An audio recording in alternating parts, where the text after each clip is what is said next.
General Zinni, you've spent more than 3 decades thinking about militaries and civilian governments in the Middle East. You look at Egypt now. How should we see Egypt now? Well, let me talk from the military perspective, because I think it's very important to understand what the U.S. military, Egyptian military relationship has been. I think everybody here knows that from the 1979 peace agreement, several things happened, the peace agreement between Israel and Egypt. One was the demilitarization of the Sinai and the agreement there would be a multinational force. And the United States commits a reinforced battalion to that. It's been there ever since the agreement. At that time, what I think most people don't realize is the Egyptian military made a commitment to move from their Soviet roots, training, equipping, to a U.S. model. And that was a big decision because it's a major way of transferring in concepts and doctrine and equipment. And that commitment was very strong, and it was very difficult to implement.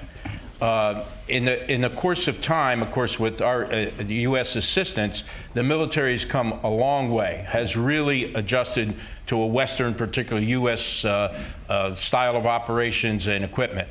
Oftentimes people look, and some of our political leaders, about the support we give and the amount we give and wonder why we give it and think it's still a relic of the agreement between Israel and Egypt. And they don't realize what benefits we get in our relationship with the Egyptian military that are not tied to that. The year after the 1979 agreement, President Carter created the Rapid Deployment Joint Task Force in Tampa, Florida, out of the old Readiness Command. It was to become, 3 years later, the U.S. Central Command, a unified command. President Reagan made it a unified command and upped it. Carter did that because he feared the Soviet influence or even possible Soviet direct invasion into the Gulf region and into the Middle East. And he created and obviously articulated the Carter Doctrine, that we would not accept that and we would be prepared to react in some way. And that RDJTF and CENTCOM was designated to be the insurers that that wouldn't happen. And we had several missions. One was obvious, to ensure the free flow of energy resources from that region, but also to ensure access to the region and freedom of navigation.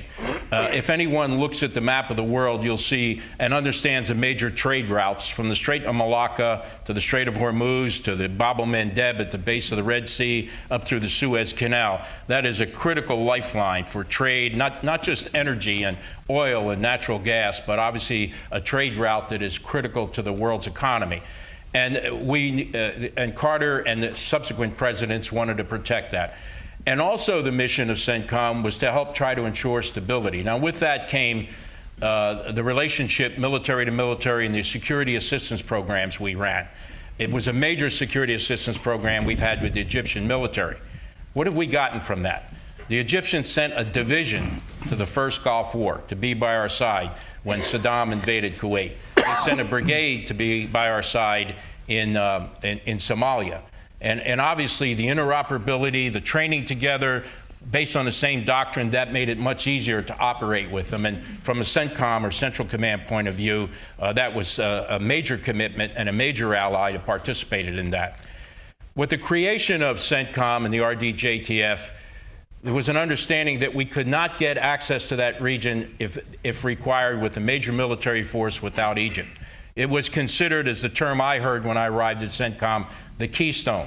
Without the access through the Suez Canal, the overflight rights, basing rights in Cairo West and elsewhere, we could not flow forces to meet an emergency in there or to reinforce our forces. That has always been forthcoming from Egypt. We've always had quick response on the need to get our planes over there to refuel and base in some of the bases, particularly Cairo West, priority in the Suez Canal. In addition to that, like most areas of the world, training space is very difficult to come by. And we ran it in the time when we were concerned about major thrusts into the Middle East or hegemons in the Middle East that might cause problems. We were concerned about a place to train that had the contiguous air, land, and sea space that we can operate at a scale that we needed to practice. The Egyptians provided that, and the largest military exercise in the world, Bright Star, was conducted every other year. And actually it was to the advantage of our European forces, European Command, because they were able to participate. And of course, they didn't have that kind of maneuver space and that kind of agreement to provide that kind of training environment in anywhere in Europe.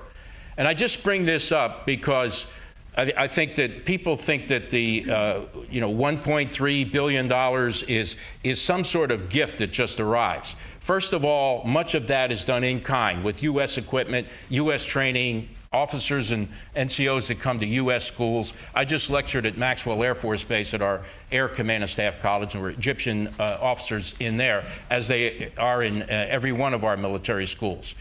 And so that involvement, that close cooperation, that close relationship has been critical to us since 1979 in accomplishing our military missions. And the relationship officer to officer has also been very close.